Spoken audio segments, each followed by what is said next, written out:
Well, good evening, ladies and gentlemen, boys and girls around the world. It is once again time for the WADcast, the Writers, Actors, Directors podcast, right here from Wadco Media. This is episode number 137. I am one of your hosts, Josh, joined with me, as always, by Mr. One-Eyed Willie himself, Brandon. Yep. What's up, everybody? Happy Friday. Be happy I didn't show up here with the eye patch on. I was kind of hoping you would. I can go get it. I just it's too late now. We're on the air.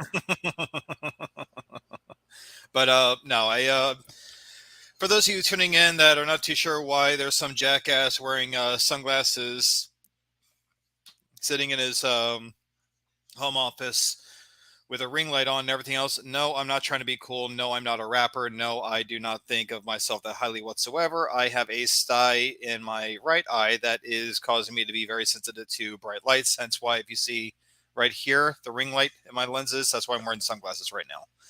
Other option is to wear the eye patch that I was told I should wear, but I can't stand wearing it. I don't know how Nick Fury does it, but, or did it. I guess he doesn't do it now if you're watching Secret Invasion, but still. Happy Friday. Hope everyone's been up to a great week. Josh, how was yours? We have not really spoken that much this week as we normally do, but that's also largely on me with my schedule the way it was. I was supposed to call you back like 3 days ago, never did. This is true. Yeah. I'm not a good friend. No, you're not. I'm a great lover, though. Yes, you are. What's going on, buddy? How you doing? Oh, nothing much. I've had a night for sure. Yeah. What was your night like? Hold on, I'm gonna see if I can get my camera to work. So, if you could bear with me just for a second, maybe ask the kids how they're doing out there in this room. Okay. Hi, everyone that's not going to respond to me. How are you doing tonight? It is good to see you. Oh, hi. We have an imaginary comment right now. Let's see here. Comments are... Oh, yeah. Well, we have a StreamYard comment saying, live viewer comments show up in StreamYard. This is an example. Oh, StreamYard, thank you very much. I appreciate you. Oh,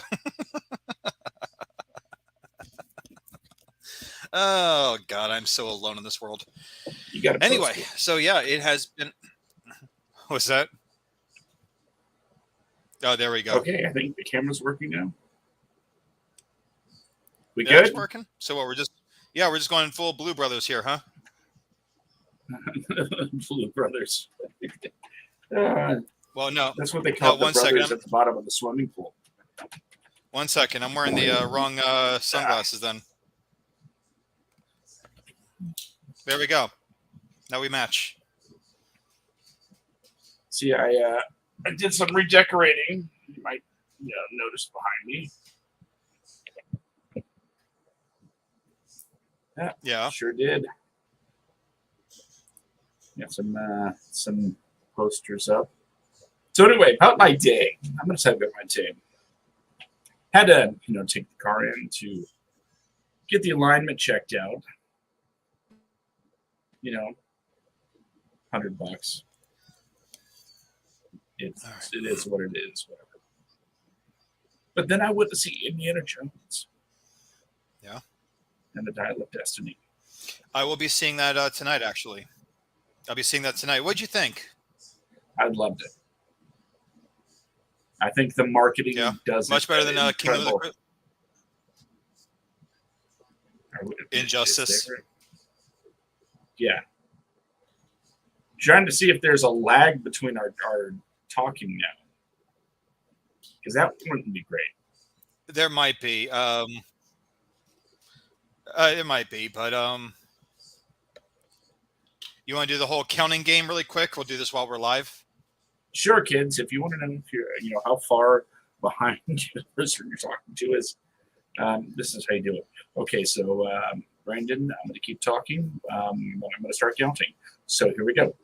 1, 2, 3, 4, 5, 6, 7. Crap. Oh, you didn't tell me. You didn't tell me you were going to. Okay, do it again. Okay, because I'm like, oh my god, he's like 10 minutes behind. Okay, I'm gonna count starting now. 1, 2, 3, 4. Stop. 4 seconds. That's not great. Wow, that's not good at all. Let's try this. You just want to make. Okay. Okay, 1. You want to try with the cameras 2. off? Yeah, let's see if where we're Oh, at. stop. All right, let me. Wow. Okay. Let's see. There we go. Okay. 1, 2, No camera. 3, Stop. 4. Still got the lag. Huh. This is That is weird. incredibly unusual. I'm gonna try leaving and coming back. Okay. And then there was one. Happy Friday, everybody. Welcome to the WADcast, where things never go right on our show. I would say we're the flagship show, but 10 to 1 does better than we do. That's true. So. I'm back. Okay. Yeah. All right. I can see you're back. Let's try this one more time. Sorry for the troubleshooting, kids. Okay. Okay. Here we go. 1. Stop. There we go. There we go. Okay. Good. Golden. So I went to see Indiana Jones and the Dial of Destiny, and I will say the marketing does it an incredible disservice. It's a whole lot better than the marketing tells you, because they show some of the cheesier parts in the trailers. Yeah. So let me guess. They show the cheesier parts, thinking like, oh, this is the more exciting part. And it's not by any stretch. It is classic Indiana Jones all day. And that is all that matters. See, that is where Kingdom, and there's this a friend of mine on Facebook, this guy Jermaine. He is a huge Indiana Jones fan. He's been watching these movies the last couple of days just to get caught up before he goes to see the new one. And he was asking me like why I didn't like Kingdom of the Crystal Skull so much. And you and I had this conversation too. And I've seen other people still like make fun of the reasons as to why I don't like it, but there was so much more than just it being alien related. I'm fine with it being alien related. Yeah, like I mean, they were not all religious Christian treasure hunting movies, because Temple of Doom was straight up like they're everything like when they're speaking, like when we're dealing with these people, they're listening, like these people speak Hindu. They're not Christians. Right. It was an ancient like cult basically that he has to go and do his thing. But with Crystal Skull, there was just so much in it that some of it was classic Indiana Jones, some of it. And it was classic Indiana Jones realizing that he's aging also, like when he's in the warehouse, he throws the whip, right? And he's swinging down. And he doesn't judge the distance, right? And he lands in the truck with the guys he's trying to get away from. Like, there are moments like that. Then you had moments like Shia LaBeouf in the movie where he's Tarzaning through the jungle and just, I don't know. There were things in the movie that were so hard to really watch. Or even like the line where like they're in the diner. Too much into the cartoony stuff. Yeah, well, it's like that one scene where they're in the diner. These are the things that threw me off with Crystal Skull. When they're in the diner, and Mutt pulls out a knife, right? And these guys, he's like, "Sorry, kid. Looks like you brought a knife." And they pull guns out to a gunfight. Like, God, this is some CSI writing shit right here. This is like Horatio from CSI Miami. Could you imagine that? It's like, "Sorry, kid. Looks like you brought a knife to a gunfight." You did so that all wrong. I don't care. I do. Oh, then you like go ahead. You do it. You do it. I'm gonna. Good. Sorry, kid. It looks like you brought a knife to a gunfight. And no, he puts his glasses on. No, he takes them off. He puts them on. pull up a clip of the opening of CSI Miami right now. I guarantee you're going to... No, let's do this. Ladies and gentlemen, we have a bet going right now. I say Horatio puts the sunglasses on in the opening scenes of CSI Miami before he makes his little quip. He does it halfway through. And then we hear that loud yelling rock sound. Now, Josh... That loud yelling rock sound, it's the Who. I know. Just like I'm tired. Now let's can we pull up a clip really quick? This is No, going I think that we need to settle this right now on a live show. We can't. We literally can't. Why? Because over the week I lost a monitor. Oh, okay. So it's okay, ladies and gentlemen. I will post a clip on our Facebook page later on after the show. And we're going to settle this little squabble right now. Yeah, you might be right, actually, now that I think about it. I know I'm right. Because I can't stand that guy. I know very well that I'm right. Let me try it again. Because you took them off and then put them back on. I took them off so I could do the line. And then, I took them off so I could do the line and then put them on. You got to have them off, then start the line, and then put them on. You take them off really quick before you do the line. So and act like you're pulling them out of your jacket pocket or something, or just like fiddle with them or something, because he does that like fiddles with the damn ear rests. That works. Right. Yeah, he doesn't do that, but we'll work with that. Go ahead. All right. Sorry, kid. Looks like you brought a knife.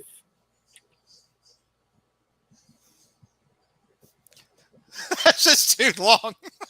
To a gunfight. Hold on, I can do better. It took so long to make that delivery. You have to have them ready. I got to get my Horatio on. Okay. Oh my God. Now, okay. Red. Okay. Tiger face. Lemon face. Come on, let's do it. Okay. Oh Christ. All right. I'm going to need you to call for action. I am a professional actor. I should be able to. Oh, okay. All right. One second. Sound rolling? Camera rolling? All right, yeah. Cool. Quiet on set. Shut the hell up. Quiet on set. Thank you. You're fired. Action. Sorry, kid. Looks like you brought a knife. To a gunfight. Wow! Jesus Christ. Oh, God. Welcome to the WADcast, everybody. Where if we don't amuse you, we're at least going to amuse ourselves. Don't worry. I have a prop for, making it look like I'm professionally recording. Yeah, spent a lot of money on that prop. Yeah, I know. And I've got we really have to figure out how to get this thing to work, because right now, like, having the same microphone that talks smack to little kids in Grand Theft Auto Online doesn't really help. Like, I mean, I've legit told little kids that Santa Claus is not real, because they're obviously way too young to be in that forum anyway, and they're speaking in all kinds of foul language. But when you say Santa Claus is not real, you find out that you were actually talking to a kid. What Santa Claus is real? Yes.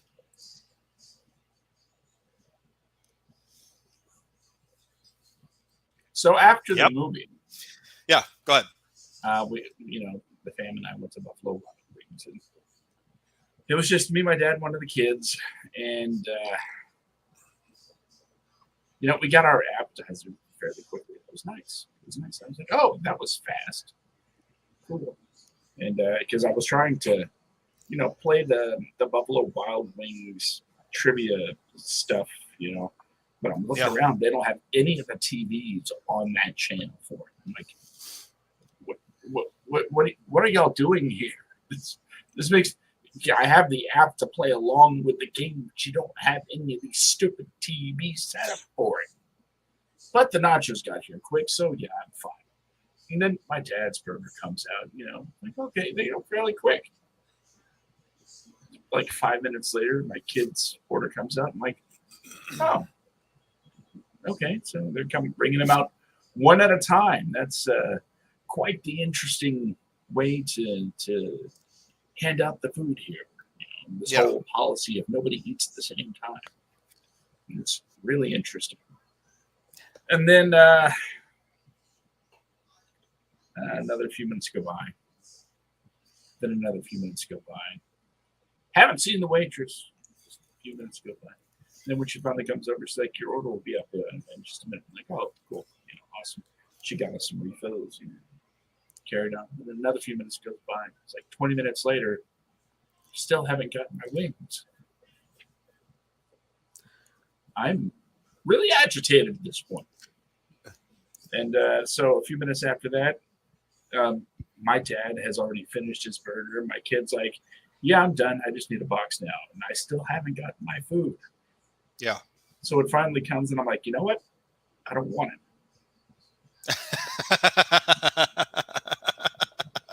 So I told him to take it back. I was that a dick thing to do? I'm not sure. Well, I mean, how long were you waiting for it? Like 20, 25 minutes. I mean, yeah, for wings, that's a little ridiculous. Everybody else at the table had finished eating their food by the time mine got there. Yeah, that's messed up. Like I've had restaurant experiences where they would come out with everyone else's food first, and some poor schmuck would have his food last. There's one time where that was me, and I ordered a steak. And I don't know if you know how I eat steak or any really kind of red meat. With a knife and fork? It is rare as legally possible. That shit is black and blue. You toss it on the burner for 2 seconds on 2 seconds on each side. I'm good. My steak is usually still extremely red when I get it. So that being the case, I ordered my rare steak, and everyone else has like the burgers or fries. And one of my buddies got his steak first, and it was like medium well. I'm like, oh, okay, well, you'd think that would take less time to cook mine, but okay. They come out with me and him. We got the same cut of steak. Mm-hmm. Then they come out. They're like, "Oh, here's your steak." I'm like, "Oh, that's cool." And you can tell it was just sitting underneath a heat lamp for 15 minutes. So at this point, the steak is just like it's all dry and everything else. Like the fries are kind of like where the potatoes are hot on top, but once you get in, past the top layer, it's kind of like cooler, which just tells me it's just been sitting underneath the heat lamp forever. So, but yeah, are you going to go back there to eat? Never. No. Did you go see this at Tinseltown? No, I went to Lynchburg. Because that's the only place I can think of where there's like a theater, and then there's a Buffalo Wild Wings right outside. Yeah, there's Buffalo Wild Wings in the parking lot of the mall. Yeah. Orange Park. Oh, at the mall. Oh, what Orange Park Mall or? Yeah. Oh, okay. I'm kind of bummed that again. I didn't get a chance to go to the Orange Park Mall while I was there. I went to Regency though. The dead one. That was depressing. Haunted? It's not haunted. If it is, those ghosts are little babies. They need to step up their game and actually claim their shit. But no, either way. So moving on though. So you're saying Indiana Jones was a great movie. You really enjoyed it. Give it a 4 out of 5. Okay. All right. I wanted to give it higher, but there were some minor issues that made me go, you know what, this is a solid B+. Well, like what? Go ahead and put a spoiler up there. I'm going to see it tonight, so you can discuss this stuff. But which one are you thinking like a problematic thing? Because see, I know why Mutt is not in this movie. That was spoiled for me. But either way, so if you throw them some spoilers, what would you, ladies and gentlemen, if you're going to go see this movie, now's the time to hit mute or step away from the computer. But so what made it what took that 1 star away from you? I really struggle. I mean, after all, the movie came out today. I feel kind of. No, I'll be very generic. I won't really break it down for another week. So next week, after we've both seen it, we'll get into the nitty gritty and break it down. Okay, so next week is an Indiana Jones episode. Yes. Perfect. Okay. Hey, look at us doing some producing. 10 to So 1. Don't you touch our shit here, Jen. no, 10-1 is cop. Our favorite portrayals of cops in movies. Okay. Come on. And Indiana Jones ain't no pig. My stepdad was in law enforcement for a long time, right? And all right, just making sure you know that you're calling my stepdad a pig. Go ahead. But all right, be generic. all right, generic. There were certain situations that our heroes kept getting themselves into and then having to get themselves out of, where I'm like, oh, this is happening again. Okay. Oh, it's happening again. Can these guys do anything without that happening? Well, I mean, that's happened a few times in Indiana Jones lore anyway, so... Yeah, I just think maybe it was like one too many times. I guess like in the same movie would be kind of exhausting. Yeah. Because I was going to say, like in the last three, in like the first three movies, like there are a few things that happened over and over and over. So... And I thought, even though, Kingdom of the Crystal Skull was full of quips, Indiana Jones has quips. Yeah, but no ticket, right? He's got a couple of those moments that really land, but he's also got a couple that are like, oh, Indy. Yeah. So there's that. I will say this: none of the characters, not a single one, wear out their welcome. Okay. Unlike, a couple of people from Crystal Skull. So I will say that. Everybody seems to be on screen for just the right amount of time. And even though some people might have a problem with, we'll say, some of the ridiculousness of this supposedly, grounded adventure movie, right? We're like, how could that happen? This is supposed to be reality. And then you have to say, Ark of the Covenant, Kali Ma, Kali those Ma. things. Like, yeah. It's like this franchise has never been exactly based in reality. So just consider it between the first four movies, like I said, the Holy Grail, ripping someone's beating heart out of their chest because voodoo, finding the Holy Grail, and then UFOs. Trust me, this is fine. I was playing with the dogs earlier. I was roughhousing with them, and my one dog, Indiana Jones, is laying down. He's sleeping, but then you have Chaos that comes up to me, and he's just sitting there staring at me. But he's a boxer, so he does get up. He wraps his paws around your arm and everything else, like to play with you. So I'm over here, it's like, Kali Ma, Kali Ma. And as I'm doing this, I'm over here, it's like, Hum Nam Shabai, Hum Nam Shabai, Hum Nam Shabai. Like, and I was like, I'm looking at him, he goes and he lays down. I'm like, oh my God, it worked. But just, whatever. He lays down, like, okay, I'm happy no one watched me do that. I want to say this for next week, but I also don't want to say this for next week as far as our Indiana Jones thing. Now, in this movie, if you have any questions, I'll try to answer. Well, no, I'm just going to say real quick. In this movie, his sidekick is not any love interest. It's his goddaughter, as seen in all the trailers. Right. So I incorrect. Oh, okay. Then he has a love interest in this movie. I like, but okay, you're missing my whole point here. The first three movies had three different love interests, right? Sort of. I'd say 2.5. Well, I mean, like I would say Elsa Schneider is someone that he really cared about. That there was like a love interest there, but it just was a very messed up one. She was kind of like she wasn't a good guy. She wasn't like a bad guy. She was doing what she thought was best. He She was a talks in his survivor. sleep. Huh? He talks in his sleep. But so either way, so you have Marion, Willie, and Elsa. Those are his love interests. In the original movies, which one do you think is the most intolerable? Marion. Marion? Yeah. You think she's intolerable? Yeah.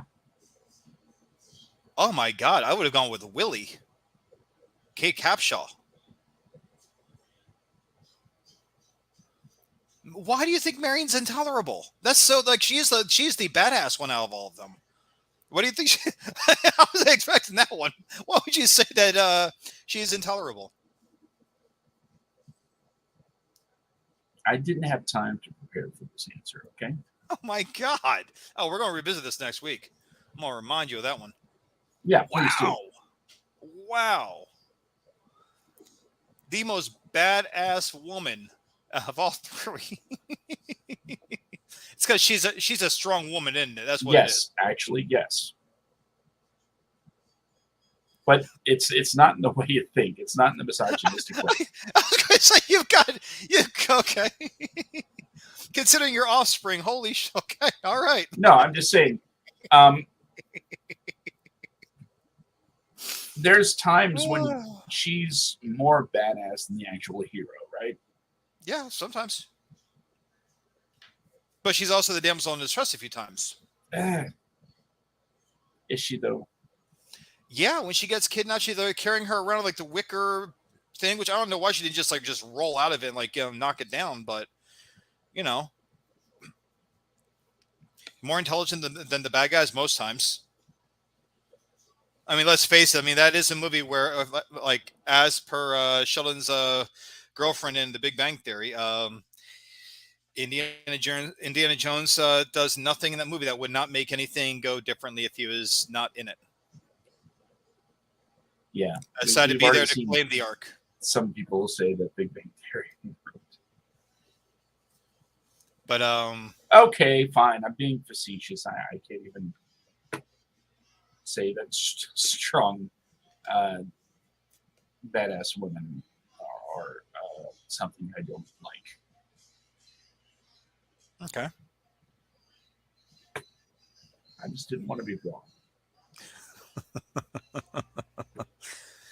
No, for me, it was always Willie. It was always Kate Capshaw. Of course it is. It's loud, whiny. Yeah, that's it. Like in the entire movie, all she does is whimper, whine, and scream, Indy! Like, oh God. I don't know how to be edgy. I'm sorry. I tried to go there. I was actually intrigued. I was curious. Like, I've never heard anyone say that Marion was like intolerable. Everyone else like, bring Marion back. She should have been the sidekick for all the movies so far. Yes. And I agree. Like, she should have absolutely been like his better half in all the movies. But and you backed me into the corner, and I was like, I got nowhere to go. Bitch, you put yourself in that corner. Anyway, so. But no, what I was saying you were wrong about when it comes to Dial of Destiny is Indy does not have a sidekick in this movie. I assume. Okay, well, we'll get into. I'll see what you're talking about the next week. I'm sorry, tonight rather. But I'll see what you're talking about when we have. Well, we'll discuss this next week rather. But one thing that cracks me up though is like you look at Indiana Jones now. For you kiddies that are children of like say like the mid to late 90s. Well, I'll just say like like 90s of any year.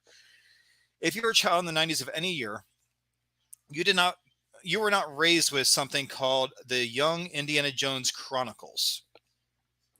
River Phoenix? I don't think that was he was River Last Phoenix. Crusade. Yeah, he was the Last Crusade. Young Indiana Jones. No, I forget the name of the actor that played Indiana Jones in that series, but it went on for a little bit. It's not like a long running series. But the narrator is Indiana Jones himself, but not Harrison Ford. It's an elderly Indiana Jones. He has an eye patch and everything else, glasses on. Kind of a fluffier version of Indiana Jones. They really miscast that role because you look at Harrison Ford now. That man is still looking good at his age. At like mid 70s, late 70s, somewhere around there. Yeah, I'm not exactly sure how old Harrison Ford is, but I will say he's looking good. He looks really good. He does have a scene where his shirt is off, and I'm like, damn, son. Does he look prettier than me? Yes. I know he does. It's Harrison Ford, man.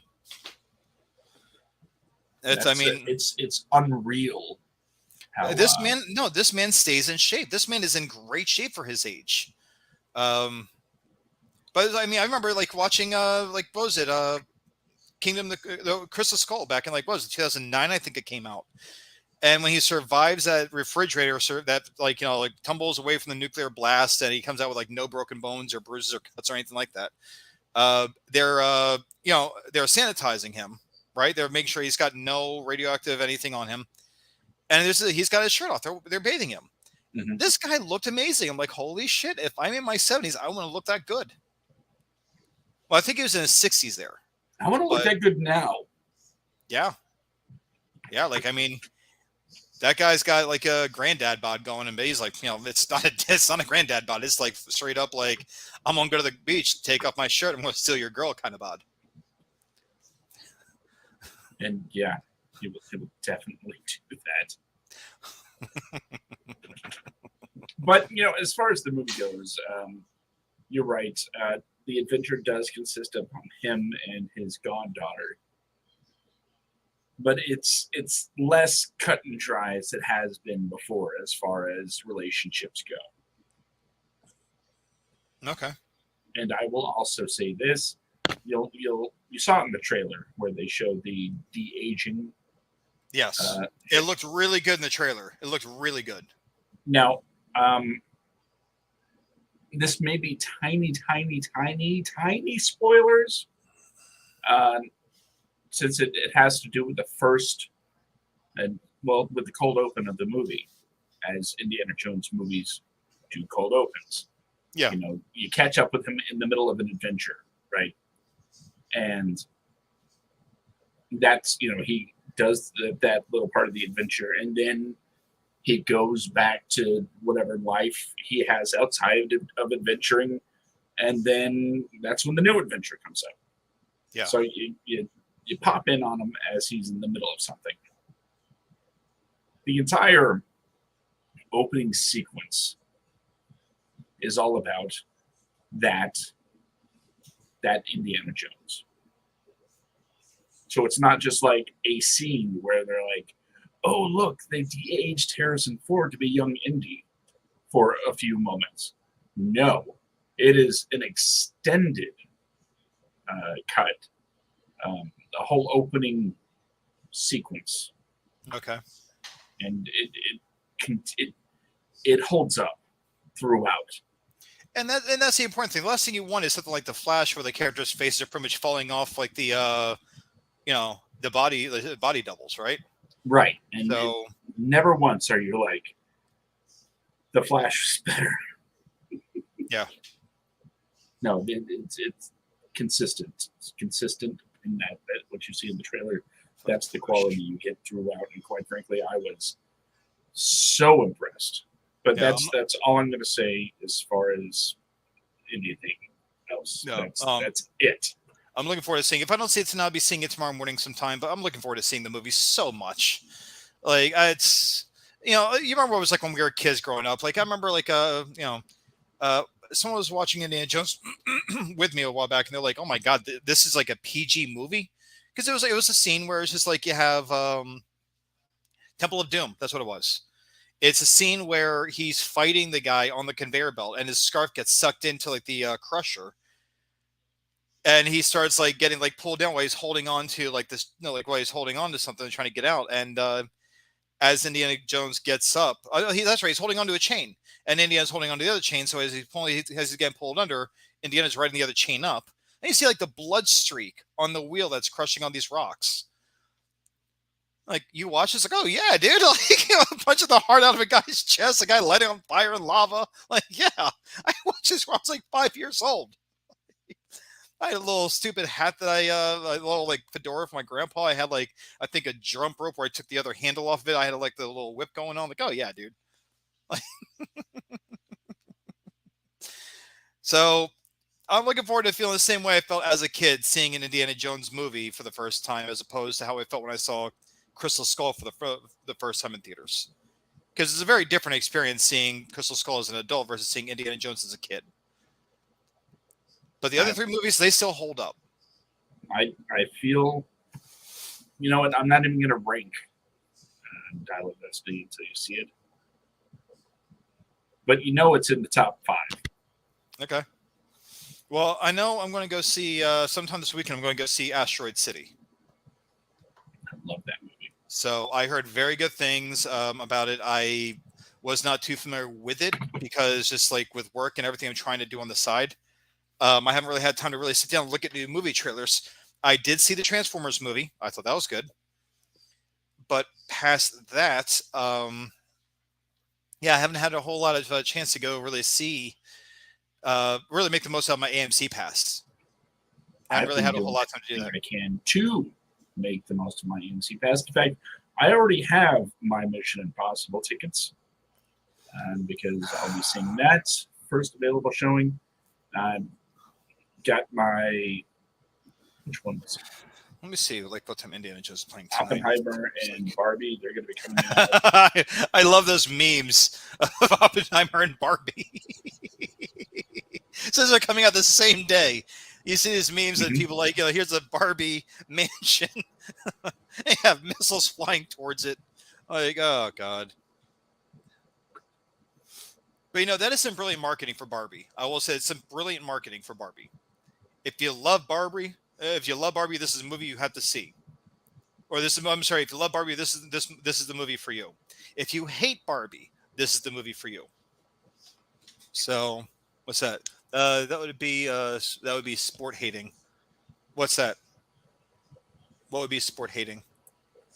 I don't know how far behind the stream is.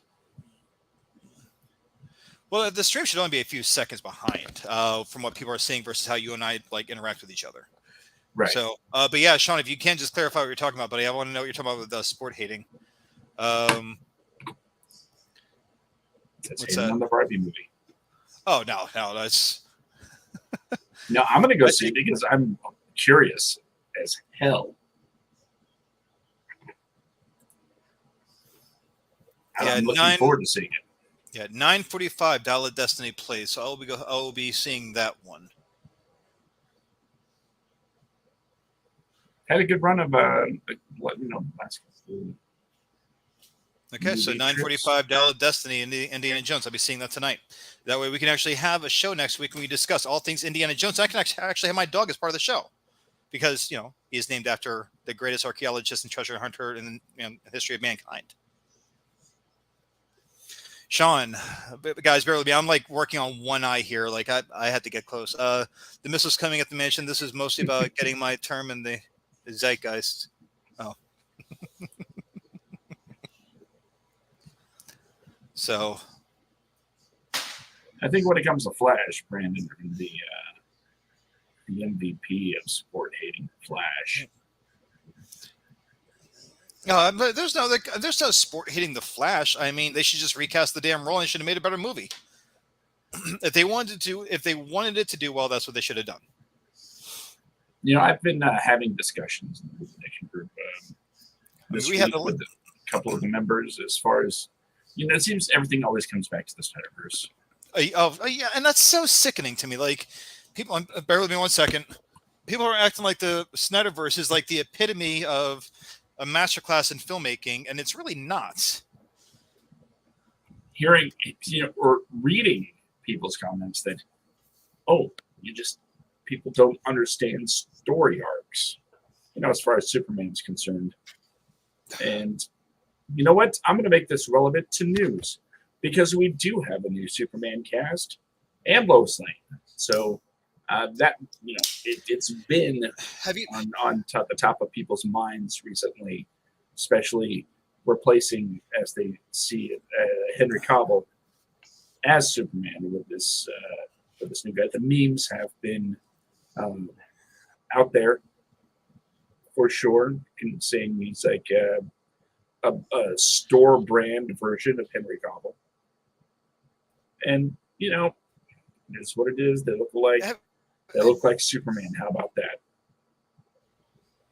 But when it comes to that story arc of, well, he's not the Superman we know yet because his arc wasn't completed.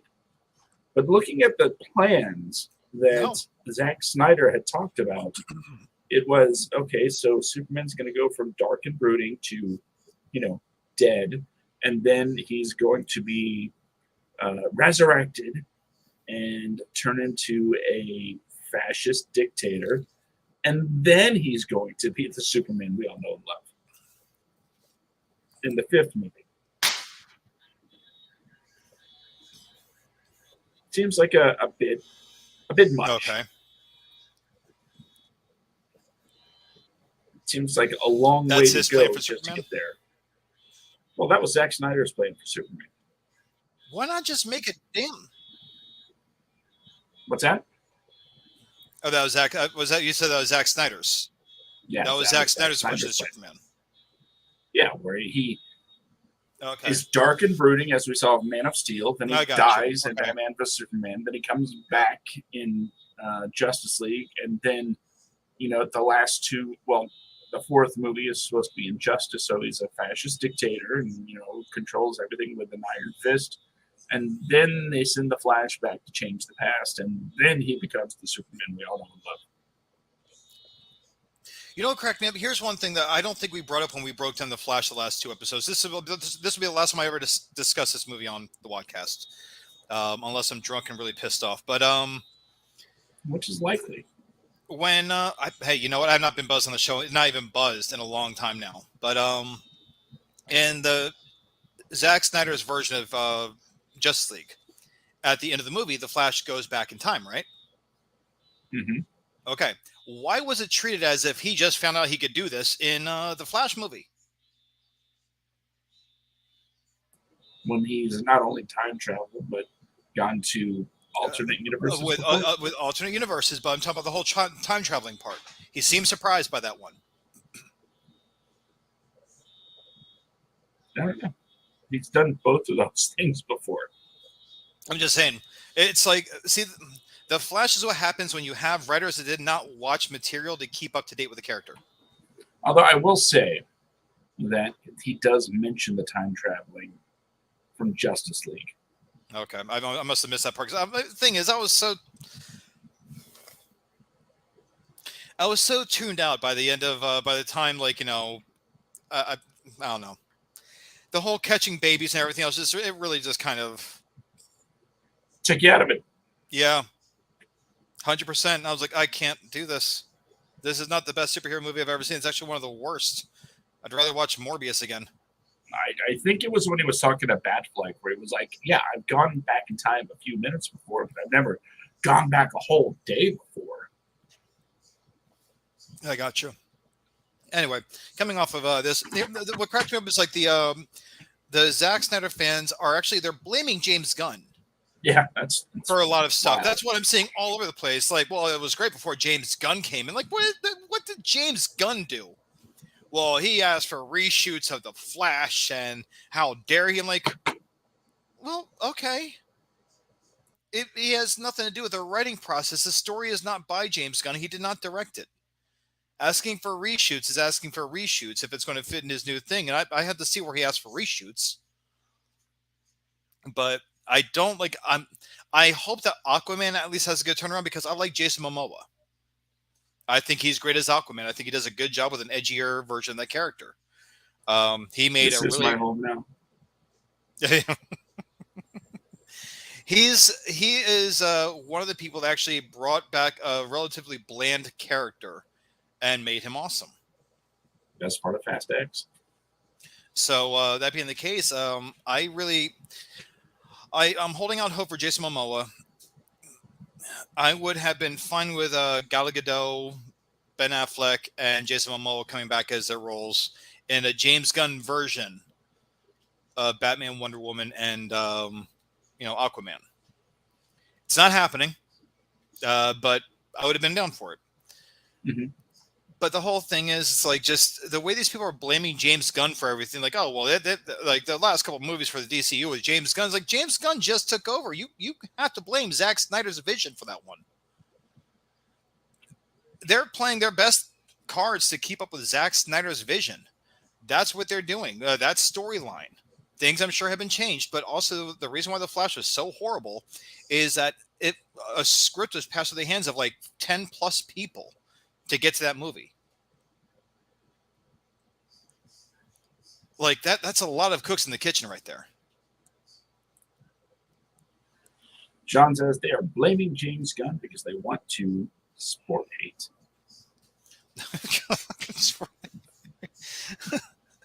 Pretty much, but it's like it's still like, I mean, people just I look at like the James Gunn zealots. I'm sorry, the Zack Snyder zealots is the same that like you only have to. We don't talk politics on the show. It's rare for us to do it, but these are people that just vote like consistently. Like this is the deal. This is why my politician's so great. We gotta keep this guy in office. Like these are that's how they sound with how much they love Zack Snyder. Zack Snyder is a mediocre director at very best. He's a beautiful cinematographer. He's got a beautiful eye for cinematography. Gorgeous eye. But if you were to take all the damn slow motion from all of his movies, you'd have like a half-hour movie. We've discussed like Justice League, the extended version, which probably would have been like 2 hours long without the slow motion. Lois Lane getting coffee in the rain. It's got to be slow motion. Yeah. Why? It's coffee. You don't even see the steam coming out of it. It's just she's holding two empty cups walking into, the rain. I don't know. Oh, I think we've given way too much airtime to I think you're right. Anyway, so let's go ahead and let's come off of because you and I will spend an entire episode talking about this stuff, and we have we have multiple times talking about this stuff. The last two episodes were dedicated to just talking everything wrong with the Flash. But so you have a few things that you want to discuss tonight. John wants to talk about The Lobster. The Lobster. Yes, Colin Farrell movie. Well, it's been around for a while, though. Yeah. It's a good movie. I really enjoyed it. They left it on a very ambiguous ending. I like that. Really good performances all around. I would have to go back and watch it. I haven't seen that in like 2 years, I think. It's been a minute since I've seen it. But it was a very good movie.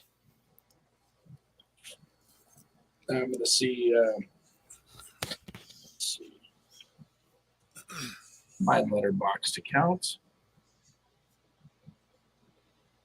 The Lobster 2015 film. I gave it 4.5 stars. I really enjoyed it. Yeah. See, I like movies like that. The ones that actually have like more of a choose your own ending after we turn this movie off kind of thing. Like I like those movies. Sean says, I just saw it, and it's one of those movies that gives me hope. If someone greenlit that movie, why wouldn't any of my ideas work? Yeah, I mean, it was a very good movie. It really was. I wasn't expecting to enjoy it as much as I did. There's a few movies I've seen that are like on that level, and it's just like I really like it. I mean, it's like The Lobster. I remember seeing Seeking a Friend for the End of the World. I love that movie. Yeah, it's a beautiful movie. Like I came out of the movie theater with my buddy Mark. Is like we were both like in tears, like blaming the dust. But yeah. But is The Lobster really a movie that got greenlit? No, I think it's more of an independent movie. Circuits. Let's see. I have to remove my shades here so I can read. Yeah, that's why I'm having a hard time reading right now. I don't have prescription sunglasses, so otherwise it'd be production companies are Element Pictures, Scarlet Films, Faro House Productions, Hot at Court, Lemming Film, and Film 4 Productions. Distributed by Feel Good Entertainment, Hot at Court in France, Volta Pictures in Ireland.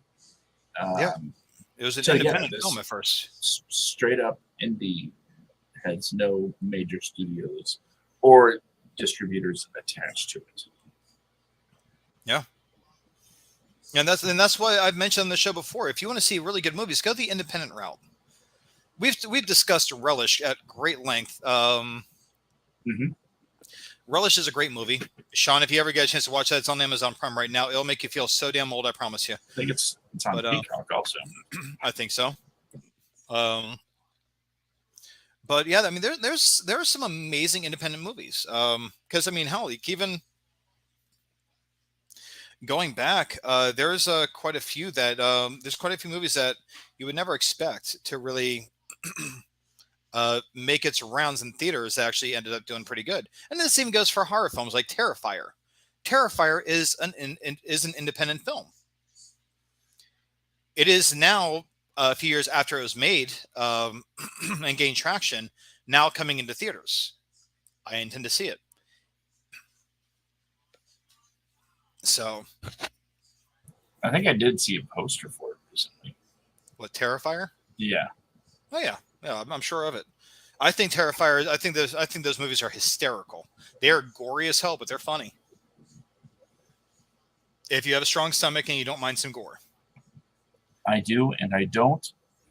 I haven't gotten around to watching yet. But there's so much to watch. It's unreal how much stuff is going on right now between all of the episodes of Deadliest Catch that I've been watching. Deadliest Catch? Yeah, I'm on season 10 now. Oh God. That's been my summer in a nutshell. Deadliest Catch, going to the movies. I haven't really watched any movies at home. Have you been watching the newer episodes of It's Always Sunny? No. Have you watched any episodes of Secret Invasion? Strictly Deadliest Catch. Oh, God. Sing's daughter joined the boat for an OP trip. I don't know who that is. I watched 3 episodes of Deadliest Catch. I had to turn it off. It's not. I don't do like reality TV stuff.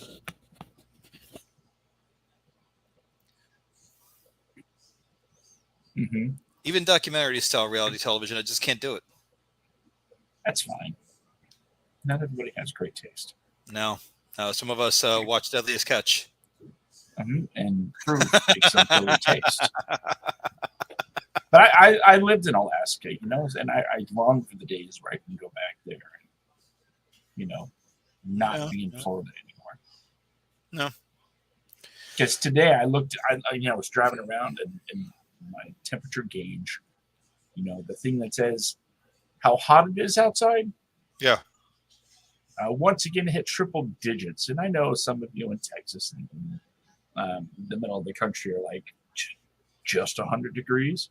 Yes, I understand. It's really, really hot over there right now. What would they do with heat dome?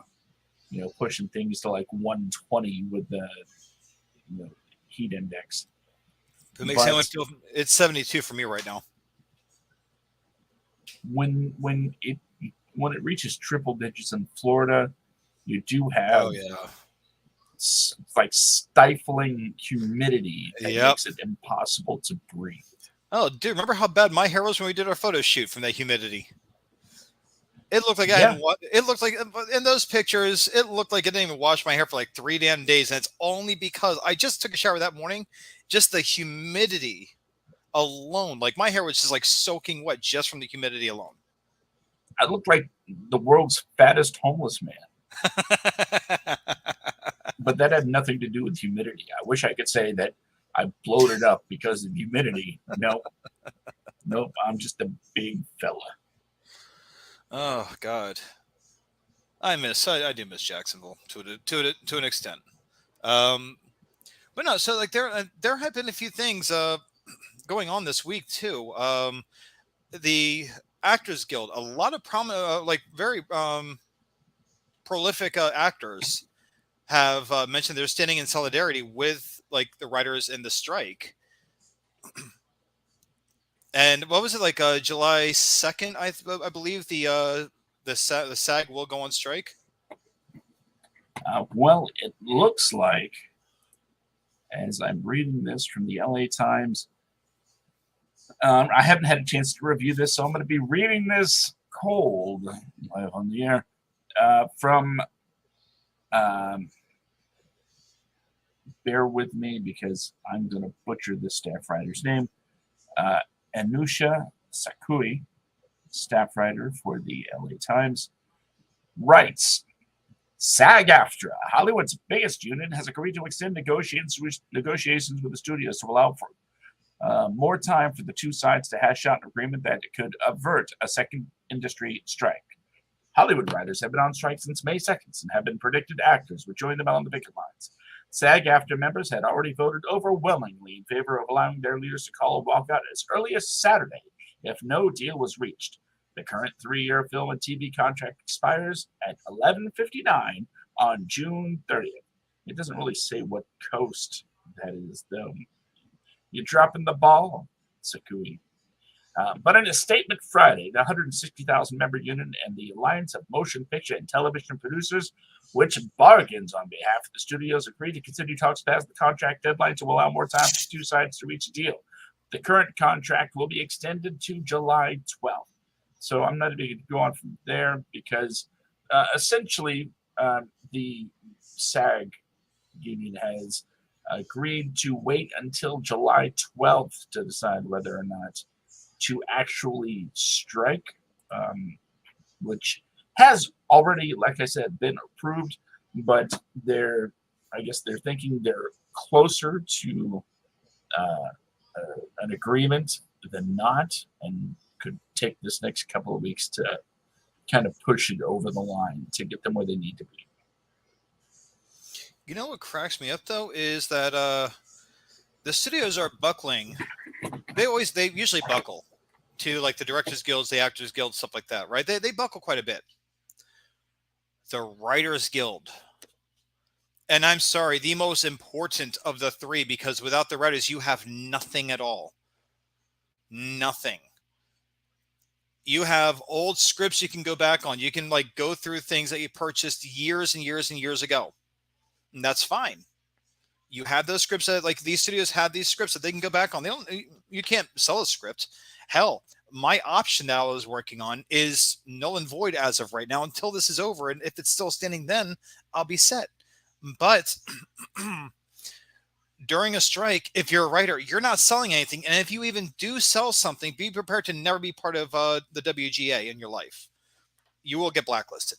Now, that being said, you have this moment with the studios where they're going to do what they always do. They're going to buckle for the writers. For the actors and directors. They tend to do that. But with the writers who lay the foundations for these stories, the whole entire, the whole layout, the blueprint for these productions, these movies, they are just being told pretty much like, screw you. Like, be happy with what you got. You get paid more than enough. You know, despite the change in like how they get paid through streaming versus, royalties from TV shows and whatnot. Like, I mean, they're getting shafted hardcore. So it's awesome to see like the writer, like the Actors Guild, and like the Directors Guild actually standing in solidarity with the writers on this one, saying like, no, this is messed up. Well, the Directors Guild reached their agreement like weeks ago. Yeah, I know they did. I'm just saying, but at the same time, like, no, I guess they did kind of abandon the Writers Guild. No bit.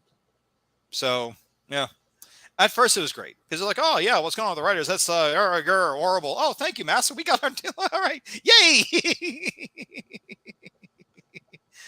Writers Guild. Hey guys, what about us? Here's my one per episode. Hey guys, what about us? Fuck you, man. John says AI writers will lead to AI actors. Well, I mean, we already have AI actors. Look at The Flash. No, I'm joking. They got them from YouTube. No, there had been like AI like writers, but usually like for like voiceover things and whatnot. Like they have used AI voice actors rather. They have done it. It has been used a few times, and there are. I think there's even cartoons. There was a cartoon that was pitched recently, Josh. I don't know if you've heard about this, but it was a completely AI generated animation And some guy actually got into a conference room to pitch this damn thing. And he did nothing but just tell a program what he wanted it to do. And they generated voices it generated voices, the actions, the settings, the backgrounds, everything in this 15-minute cartoon. I've got to find this thing, but I watched it and it looked like it was done by a professional. I'm like, so this guy had an AI program generate this thing just so he could get into the doors and pitch it.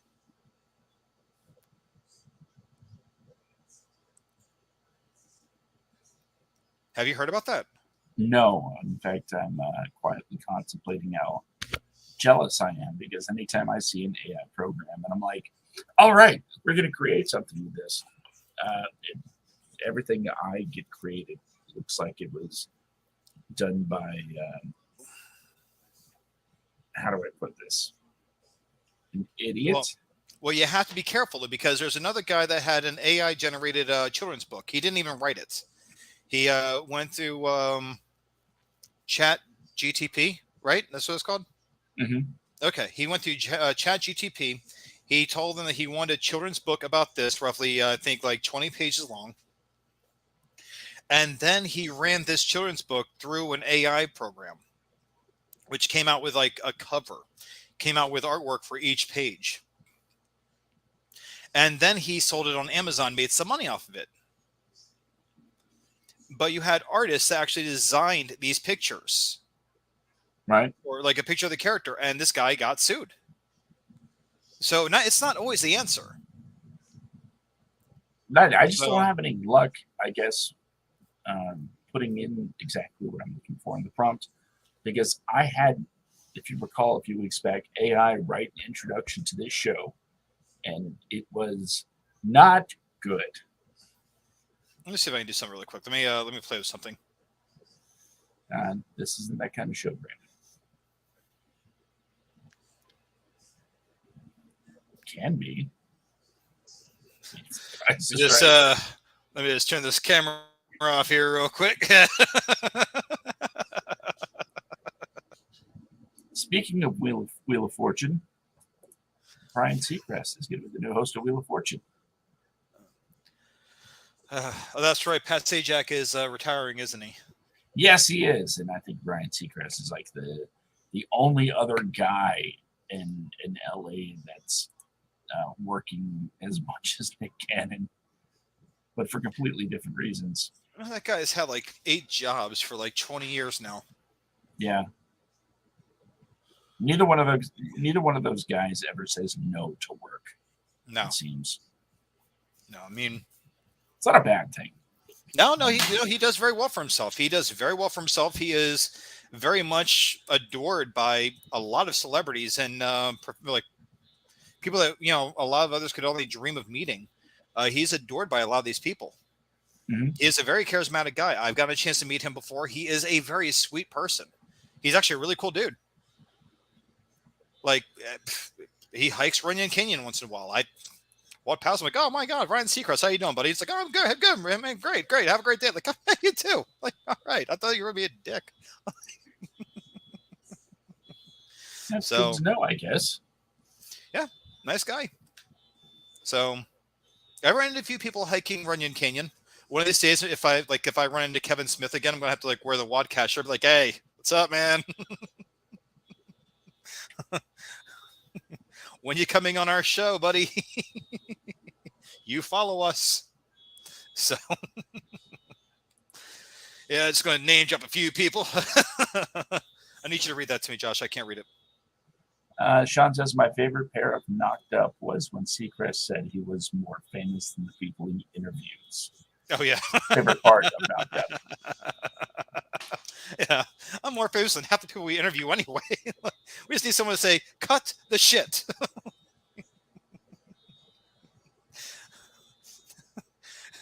Can someone get Ryan a cookie?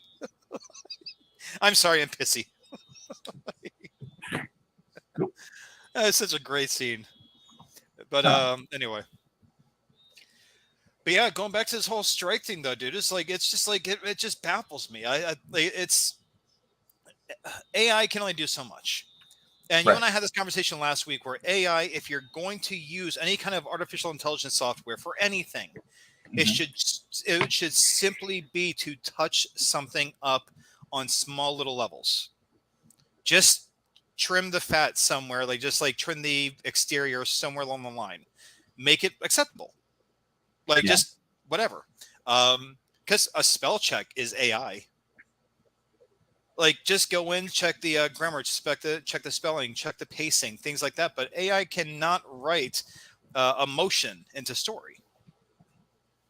Um, it can't give you that human effect of someone like, okay, rain on me or rain over me with Adam Sandler.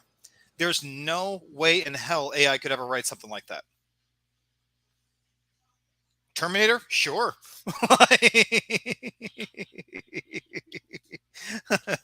Why does this new Terminator movie take the side of the machines? Yeah. I mean, it's extremely well written from the point of view of the Terminators, but it seems like an odd hill to die on. Oh yeah, right.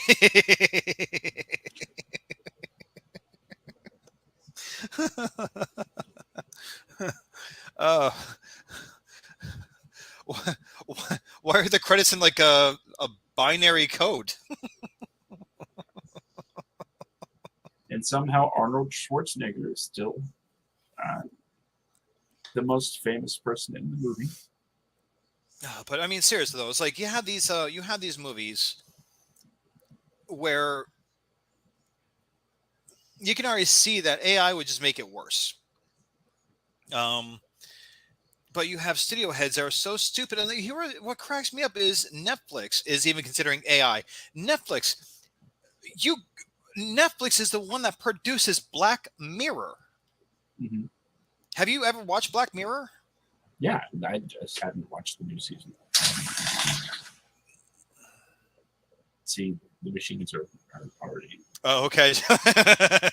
But no, but like Black Mirror, like for those of you that do not know, a lot of it is a warning or a statement about AI. A lot of it. It's just, my God. Oat Studio is kind of the same thing at times. But it's like, yeah, it's,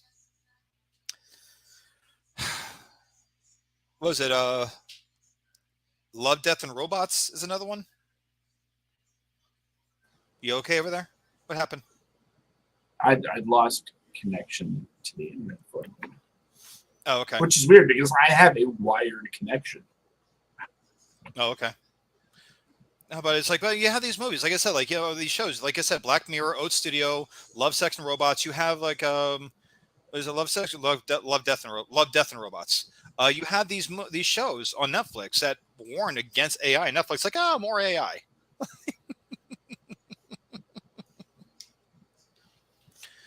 Oh God, it's just I don't know. I As much as I want the cinema to come back, and more so, as much as I want my option to go through, you know, $10,500 down for an 18-month period of an option of a script that I wrote like 12 years ago. Fuck yeah, bring it on, dude. I would love to have that money. Mm-hmm. But if I don't get that because this strike goes on for so long that it takes people a while to negotiate what they are worth in the WGA, then I absolutely support it. I may never get this option to come across my desk again, but I'll tell you right now, I will absolutely support it for the betterment of these writers. Because what's being done is just it's so dirty. It is so dirty. But yeah, at least SAG for right now is kind of like, oh, what's going on with the writers is so bad. We're going to stand with them as long as they don't do what the DGA did. Those directors got their Cut shit. their deal. Yeah, cut and run. Like, hey, you guys are on your own now. I thought we were buddies. Yeah, you thought. We want to get back to work. We're going But to start directing AI. yeah. Oh God, it's It's just it's such a damn shame. It really is.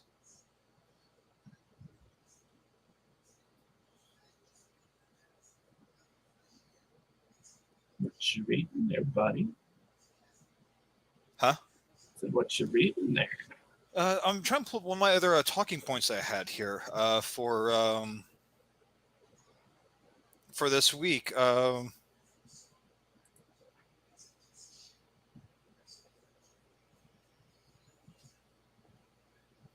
But I'm happy I didn't use my phone because my phone's rang. My people have called my phone like at least like 20 times during this show. Um,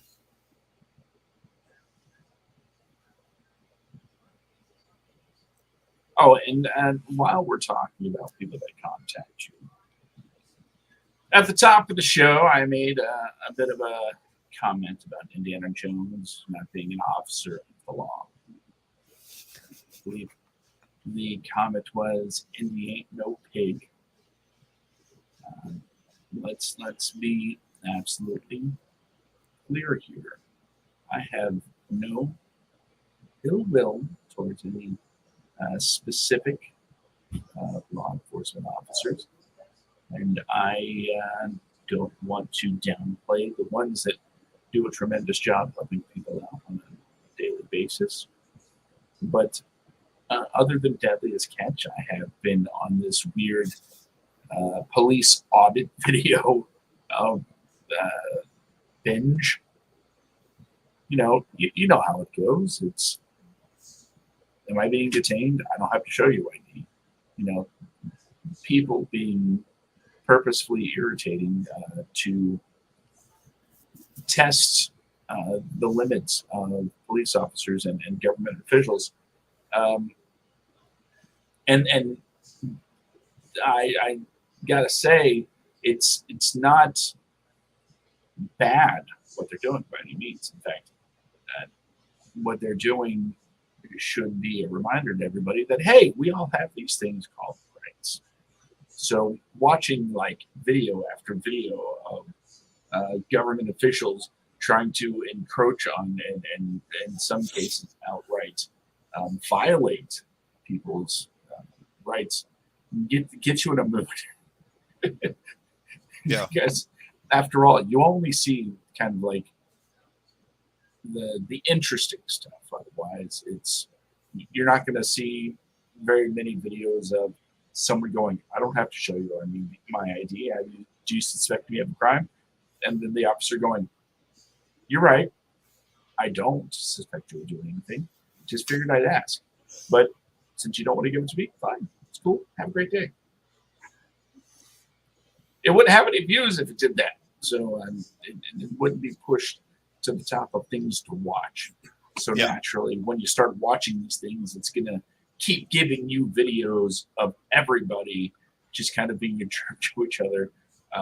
Although some of the auditors do a really great job of keeping it cool and not being mean, just for the sake of being mean because they can, yeah. very respectable even. Um, but some are just like straight up uh, dicks to government officials because they know they can't do anything about it. But sometimes they do something about it, and that's when the end of the video is like, "And a lawsuit was filed." It's like, yeah, it's pretty much how it is. Yeah. So no, I don't think your family member, especially, would I wouldn't call him a pig. Yeah. Because I don't know him. Dude, I was just joking with you. I was just messing with you. I know you are, but I just want to say, just for the point of clarity, that I did not mean to be a jerk about it specifically to your family member. That just wanted to make that perfectly clear, just in case, especially just in case if you get asked about it later. But although if it does come up a conversation, um, and you're like, "Well, you didn't hear what he said an hour later, did you?" I wouldn't blame somebody for not listening to the rest of the show after a little bit of that. Anyway, Oh yeah. that's where No, I got you, dude. No, I just like I was just honest. I mean, Jimmy, my stepdad, he never listens to the show anyway, so we're good. But I feel better just for having it out there for posterity, because you never know, someone might Yeah. like randomly tune in, and it's like it just happens to be the one where I'm like, yeah, screw the pigs, you know. Yeah. Well, it's fine. I appreciate you clarifying that. I really do. I'm sure that other people would appreciate that too. But like I said, I was messing with him, ladies and gentlemen. Like I really don't give a shit. My stepdad's a retired cop, law enforcement. But either way, so there's one thing I did have pulled up that I wanted to discuss really quick, and it was something talking about the. I was reading an article about the age of the filmmaker being dead. The age of the independent filmmaker is dead. That's pretty much, and it was actually a very fascinating op-ed that was put out. It was pretty much talking about how years ago, crowdfunding enlisted, involved asking your family for money, asking friends for money, going around looking for sponsors, looking for product placement, all kinds of stuff. Like, you had like a crew of people just out there making money to make something happen, knocking on doors and everything else, asking for donations from like people in the neighborhood. This is old school crowdfunding here for independent films. Now, mix that with their own savings that they had put towards it, and not just the filmmaker himself, but the whole crew. Everyone got like an executive producer credit for throwing in cash on whatever. As time progressed, it turned into things like Kickstarter, Indiegogo, GoFundMe, whatever, like the online campaign and marketing tools. And even that is proving to be very difficult for a lot of independent filmmakers when it comes to raising finances to film something. Now, with like something like, say, Bad Agent, you and I have discussed at great length like the best way to go about crowdfunding for that. And that would be pretty much like have everyone involved that's involved with the production.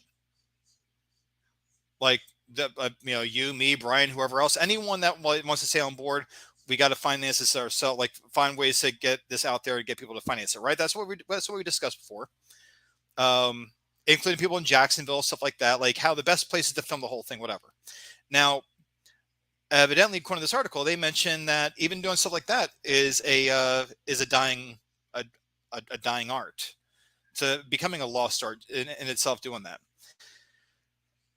According to this article, NFTs, of all things, NFTs is how people are financing their films if they make a feature film.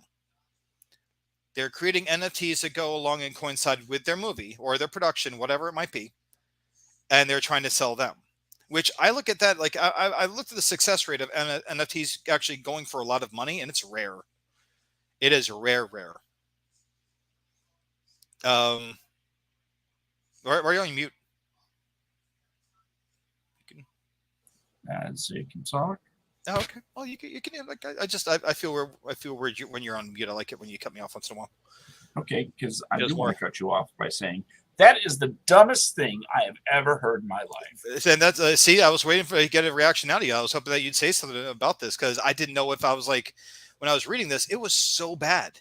It was so like NFTs. Sure, people have made a lot of money, right? People have made a lot of money. And lost even more. Oh yeah, lost a lot of money. It is worse than NFT gambling. Is a strange business. Yeah. Yeah, you have like that one guy that has like the monkey face NFTs. He made a lot of money off of those.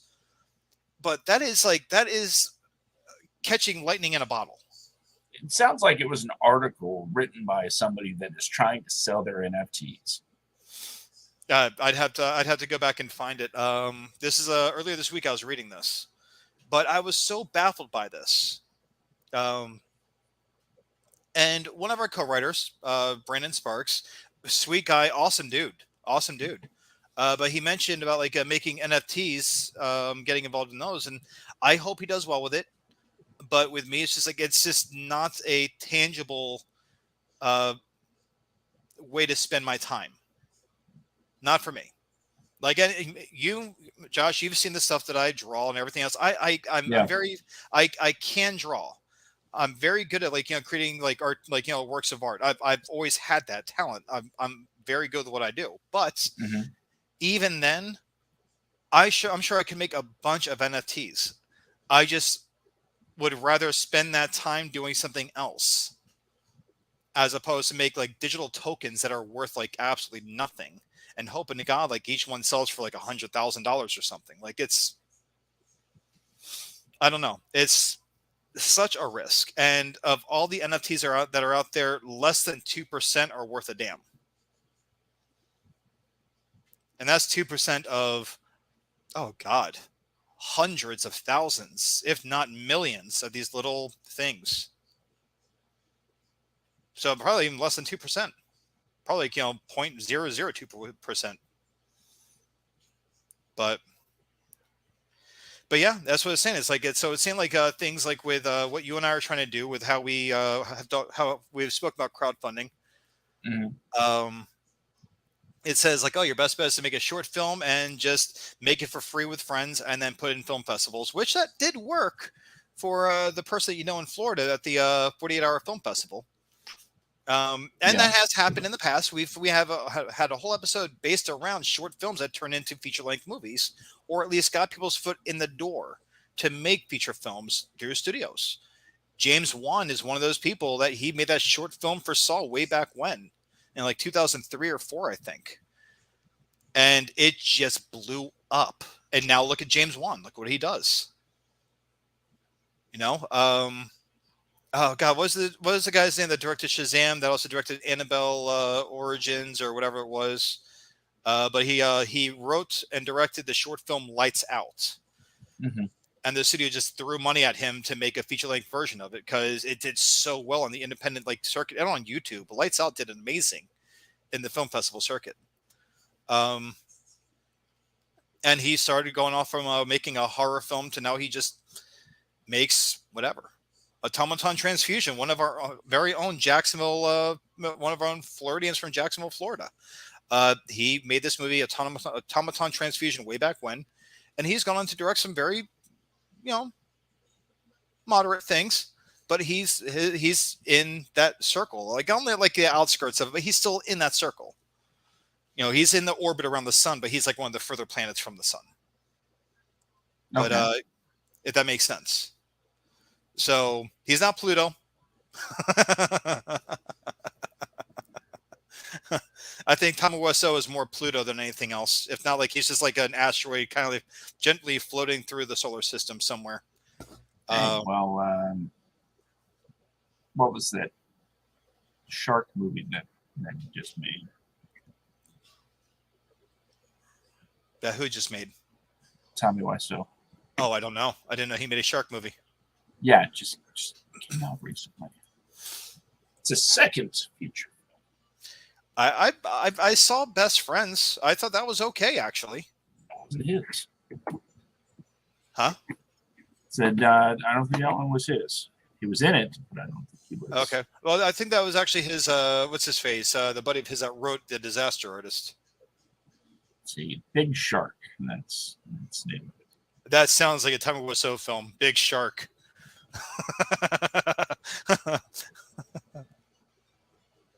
Just kind of leaning into wow. This is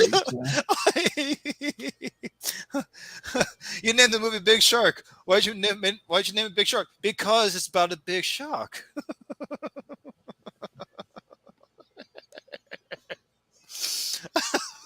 God. When does the shark attack? Oh, high tide. Oh God. Let me see. Best Friends. That was directed by Justin McGregor, written by Greg Sestero.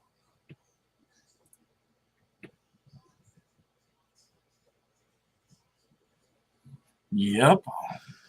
Yeah, okay. Yeah, you're right. Okay, Justin McGregor. Screenplay by Greg Sestero. Okay, so yeah, Greg Sestero is the guy that played Mark in The Room. He's the one that wrote the screenplay for it and helped produce it.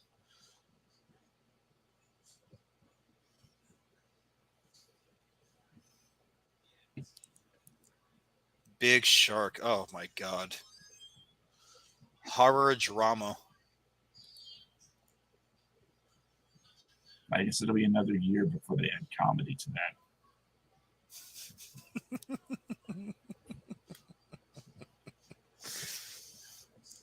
The next showing near me is Saturday, July 29th at the Landmark Westwood in Los Angeles, like on the other side of LA County at 10:30 p.m. I don't think it's going to do that well. You don't think it's gonna be a big hit? I mean, it's got 3.5 out of 5 stars, 7.10 on IMDb. That's the thing about these types of movies. The the rating scale is going to be incredibly skewed. You're not really going to be able to get an accurate assessment of critical acclaim or even audience acclaim, because you're either going to love it and bask in its terribleness, or you're going to absolutely loathe it and not be afraid to admit that it's awful. Well, I'm looking at the trivia right now on IMDb. It says, in 2021, Greg Sestero has admitted that there were no plans for Big Shark to begin production and that the trailer release online in 2019 was nothing more than a concept pitch. However, he has expressed interest in seeing the film get made at the hands of another filmmaker.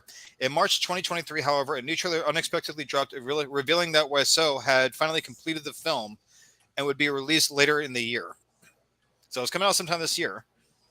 Is this his tribute to Birdemic?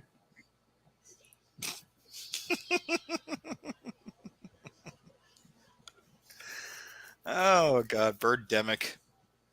And looking on Letterboxd, by the way, if you're a movie fan, which if you're here, why aren't you? Why wouldn't you be a movie fan? Here we. Letterboxd, the first review says, went to the premiere of the movie with Tommy Wiseau there. He smells like pickles. I have a review right here. 9 out of 10. And the reviews are actually pretty good. But then let me read a good review, then I'll read a bad review. All right, where is it at? First off, it says fans of Tommy's previous work will appreciate the unique energy of his new horror monster film. Tommy Wiseau's latest horror monster film is an enjoyable ride that's true to his signature style with nods to his cult classic The Room, which is scary. The film's imperfections add to its charm. That just scares me. The film's imperfections add to its charm. When you hear hear that in a review, that falls under the umbrella of I'm going to enjoy this terrible movie. That's pretty much it. Yeah, I went to go see Velocipaster, so what? Its imperfections add to its charm. But okay, anyway. And it's clear that Tommy put a lot of heart into it. The story and characters are well crafted and entertaining, making up for any limitations in the movie's budget. It's just not a good review. Best watched with friends. You'll laugh, sing along, and okay. Sorry, I'm reading this for the first time, so this is how I read reviews. I just I stop if something baffles me. You'll laugh, you'll sing along, and maybe even shout at the screen. If you're a fan of Tommy's previous work or simply looking for something different in the horror genre, this film is worth checking out. But be warned, seeing this movie in theaters may turn into a midnight Rocky Horror style experience that you won't forget anytime soon. I don't know what that means. But let's go ahead and go with a purposefully bad review. I think that was an accidentally bad review with a lot of stars behind it. This movie was absolutely terrible. I hate everything about it. 5 stars. Well, this one's 3 stars. Okay. Big Shark is a big bite to chew. The first star is for the appreciation and love shown to New Orleans. The second star is for the majority of the shot composition and lighting. The crew did a very great job, and the style came through and worked. The third star is for character Tim and the actor's energy and commitment. He brought his A game to a sloppy and incoherent script never wavered. Bravo. Oh, damn. I love the room and Wiseau personality. I love the room and the Wiseau personality because they are entertaining. And that film was a genuine effort to make a good film that failed in many ways, but succeeded in unexpected ways. Big Shark feels like a film meant to be bad and succeeded as just that. Scenes are drawn out to the line of, to the point of insanity with a pointless ad-lib improv of certain phrases, possibly several takes worth of the same dialogue and plot beats. In fact, the film consistently retreats itself. The character setting about to rarely discuss the plan. This thing's loaded with typos. Only to find them drinking or playing pool or having a stroll or a dive. It almost comes across as an allegory for the aimlessness and arrested development of modern men, bold attitudes, and bravado as a facade for underlying insecurity and inaction, always proclaiming goals they never quite reach, with a big shark representing the chaos of the world and its perception as impending doom in broadcast reaction, but its treatment as an inconvenient interruption in actual action. So that right there was a mouthful. I've heard the film is unfinished, and the lack of polished FX credits and coherent editing reinforces that. Fixing the audio, more cuts, adding missing effects, and some editing fixes would go a long way to making it less slog than it needs to be. It's entertaining with an audience because Tommy Wiseau draws an interesting and electric crowd, but unlike The Room, this film is a hard watch, and even the typical complimenting Wiseau crowd was getting worn out of these sections. I did enjoy it for what it was, but Best Friends and The Room are better films in my opinion. Big Shark makes it seem like Tommy hasn't learned much as a filmmaker over his 20-year career. I am sure there are talented people willing to work with him. Obviously there are, and his production side wasn't given the care the other aspects that the film deserved. I'm not dismissive of Tommy Wiseau's talent to entertain, but his film left me disappointed even for the skewed expectations I have as a fan of the man himself. That was a very, very polite, This sucks. Yeah, that's a very polite way to say this movie is absolute trash. Can I read two? Go ahead. All right. I'm getting all of mine from Letterboxd. So this one says, "You are tearing me apart, Big Shark." Not really a review, but these comments are great. Let's see. There was another one that I thought. It's also very short, so that's why it's hard to find. There it is. This one says, with the opportunity to ask Mr. Wiseau what films and art inspired him to make Big Shark, he responded with, myself and Shakespeare. That seems on brand.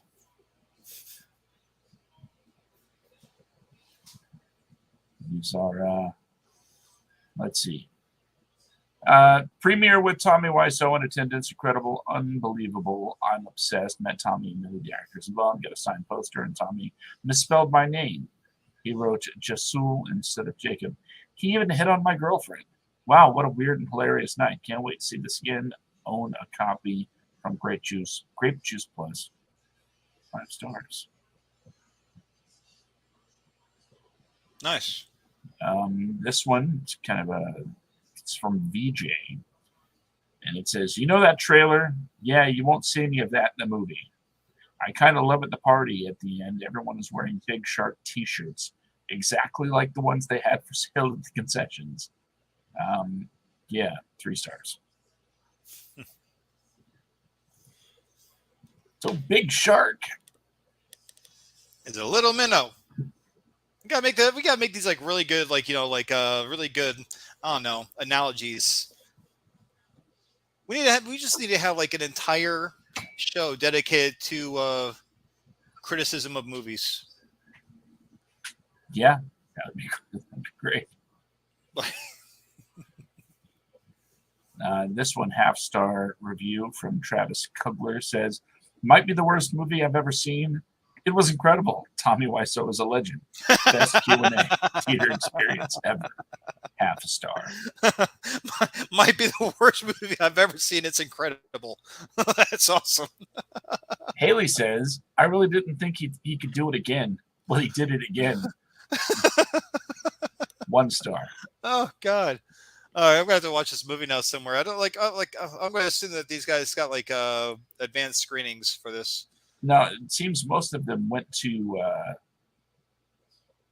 kind of like Kevin Smith took, like Red State Oh Audio. yeah, yeah, Clerks. Yeah, like what he's like. Yeah, that's right. So yeah, Tommy Wiseau and Well, it's coming to LA at the end of this month. I'll have to go see it. That's let's what I'll have to see do. if I will go see Big Shark for this show. let's see if I can get can't. my I hands cannot on. stand. I cannot stand Tommy Wiseau. And not the guy. He seems like he's a sweet guy. But The Room, I was not able to see through that movie at all. Even like years later, I don't know how people like memorize the lines. Aside from, oh hi Mark, or you're tearing me apart, Lisa. When he like obviously stole that from Rebel Without a Cause. You're my favorite customer. Yeah, you're my favorite customer. Like there's other customers in the stores like, wow.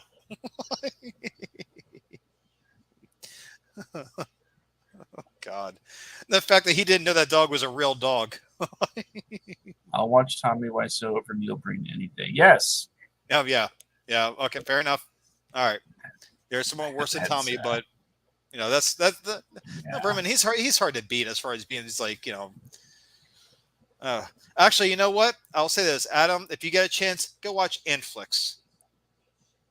Oh God, This is a man that makes feature films.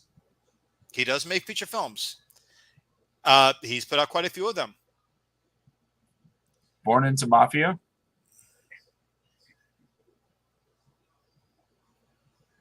Oh yeah, Born in the Mafia. Didn't they shoot that in Jacksonville or something like that? Yes. And it's supposed to be like in Yes, they did. Russia or something like that. And they're like in a Russian airport, but it's all like you can see it's like Jacksonville. Yeah. There's palm trees outside the windows and everything else. Oh, it's in Russia. Like it is not. Russian nightclub is Olive Garden in Arlington. I know.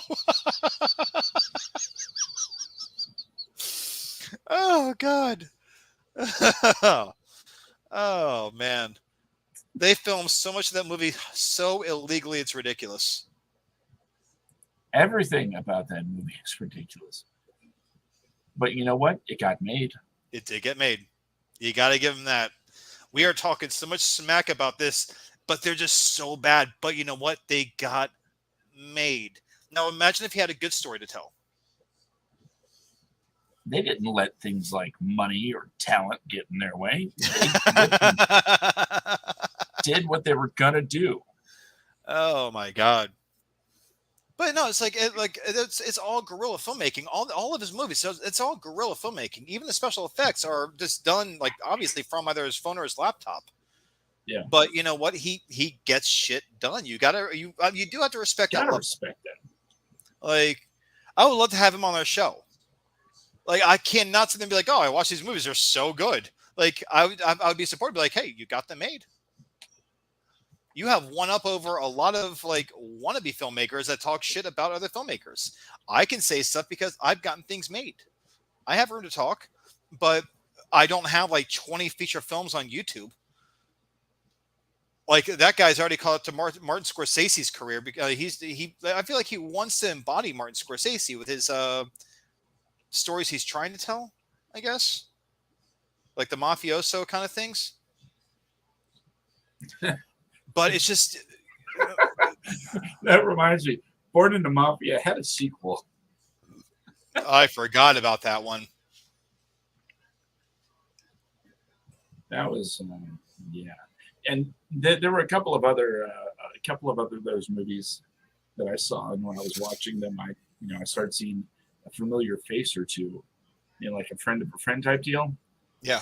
I instantly shot a message to my buddy. I'm like, explain this.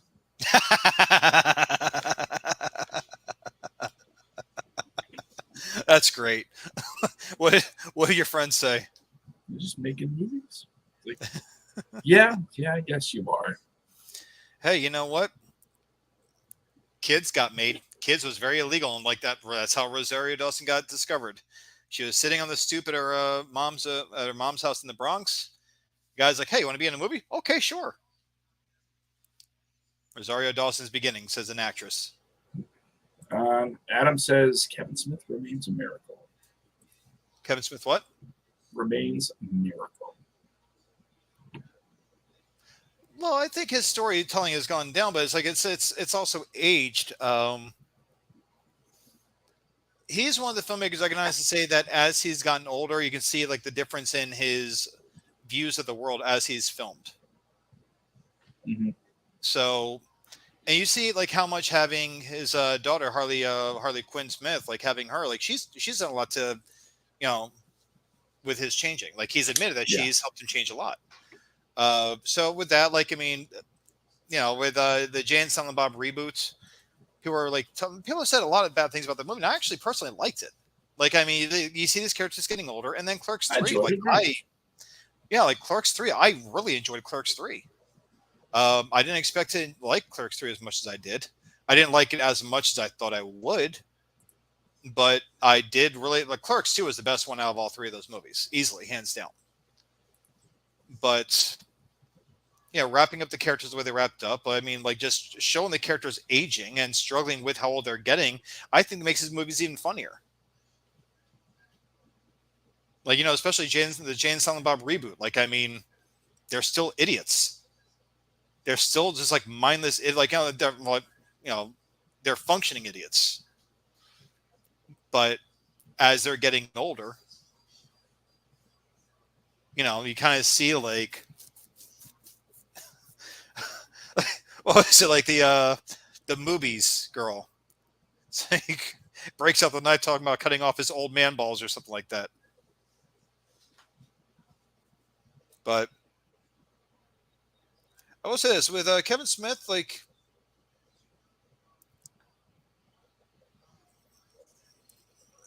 the things that he's done to stick around longer.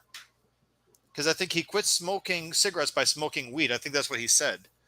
Mm-hmm. And then he just stopped smoking weed because it wasn't it was damaging his mental health. So he just stopped all of it.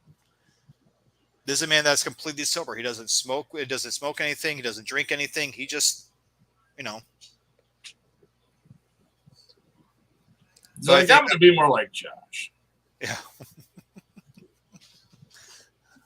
But I'm sure like the whole thing with Jason Mewes probably didn't help his views on illicit substances either. So you have a friend of yours that's an addict. It's probably not a good idea to go and, get involved with things that are deemed addictive. Yeah. But anyway, on that note, I am going to have to get going so I can go ahead and start getting ready for this show because my movie starts at 9:45. So I'll have to go get in the shower and get like partied up and everything else, and then go watch Indiana Jones Kick Ass for 2.5 hours in the middle of the night. Yep. So that being the case, ladies and gentlemen, I'm going to call the show here. It was a pretty decent little like show that we had here. It's nice when I have Friday nights off. I enjoy it. I guess spend more time with my boy, with my boo, Joshy, Mr. Chitty Chitty Bang Bang over here. But yeah, ladies and gentlemen, if you want to hear more of what we have going on here, if you're a first-time listener, you can always follow us on Facebook, Instagram. We're working on a website. We are going to have a friend of ours actually go ahead and do it for us in a few weeks here. But in the meantime, you can follow us on Facebook, facebook.com/the WADcast. Same with Instagram. Just type in the WADcast. You'll see the black picture with a white banner in it and says WADcast in it. So go ahead and click on those links. Follow us. You'll keep up to date. We have all of our shows posted on Facebook, every one of them. So if you ever want to see what our past exploits were like, where we started our humble beginnings and how far we've come in fixing the problems in our show, which we've never really fixed. Just go check it out. Tell from the very beginning of the show. Yeah, we have our shows where everything goes off without a hitch. It's just very rare. Yeah. I will say the last 2 weeks, I think we've actually had decent, shows that went off without a hitch.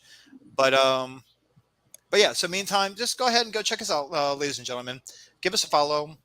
And that's really it. We have our live shows every Friday night, 10 p.m. Eastern Time, 7 p.m. Pacific Time. So go ahead, jump in. You can join our live chat as you've seen Sean and Adam do tonight. And just hang out. Join the conversation. Agree with us, disagree with us. Tell me I'm pretty. Tell Josh he's pretty. Tell me I'm ugly. Tell Josh he's ugly. Don't you dare tell Josh he's ugly. He's my boy. But yeah, hang out with us. But I'm going to go. You guys have a great Friday night. I'm going to let Josh go ahead and take over, give his full house final thoughts kind of stuff. And yeah. Happy Friday. Josh, you look beautiful as always, sweetheart. Mwah. Don't mind it. And next week will be our Indiana Jones episode. Looking forward to it. I'll try to have my dog on the show with us. See if all things Indiana Jones, like we did with the Spider-Man movies. Yes. Everything Indiana Jones. We're going to be talking about the whole thing, even the TV show. So if you've never seen the Indiana Jones Chronicles, you're going to hear about it next week. So yeah, that'll do it for me. Brandon signing out. Josh, you have a good night, buddy, and I'll talk to you shortly here. Okay. All right.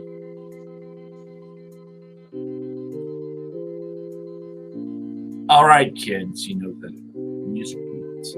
It's time for me to tell you about WADcast.com, the website to go to for all the pertinent social links and other cool stuff. Hey, there's a Patreon. Ignore it. I ignore it.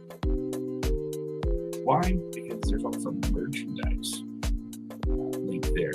So if you really feel like throwing down a few ducats to support the cause, then go to the merch store. It does mean we get less money than if you were just a Patreon subscriber.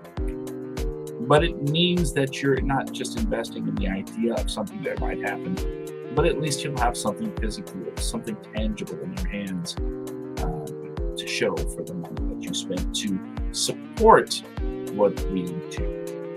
So that's what I recommend. And of course, find all of the social media links and information there.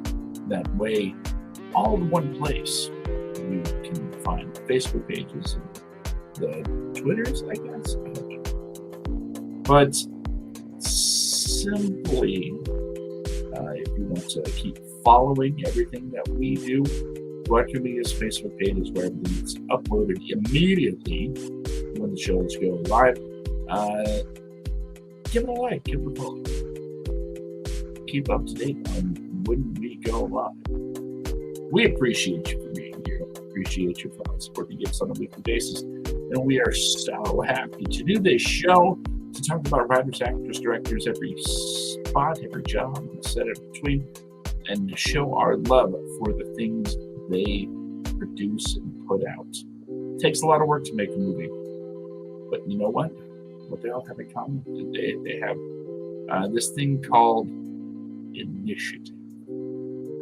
Yes, they realize, as you should realize, the only thing standing between you and your dreams is you. That's right, you. You're the one getting in your own way. You're the one saying, I can't make art because I don't have talent. Well, I'm here to tell you that really doesn't matter. If you are so gung-ho to make something, you start making. If you want to write, be a writer. If you want to be a director, be a director. If you want to be an actor, read some lines. There's nobody you need to ask permission from. Go ahead and do it. And you may not think you're talented enough, but you'll never know until you try. You gotta stop getting in your own way, kids, and create. This has been the WADcast episode number 137. We'll be back next week to talk about Indiana Jones in episode 138. Wednesday is 10 to 1. The internet's favorite movie-centric list-making podcast, hosted by Jen and yours truly, me. And this week we're going to talk about our favorite comic movies. So that's that. And of course, every Friday night at 10 p.m. Eastern, 7 p.m. Pacific, it is the WADcast. So thank you all once again for joining us. Again, thank you enough. So thank you again. We will see you next week. And I said this Wednesday night as I signed off a little bit differently. Remember this. I bid you all adieu or adieu not.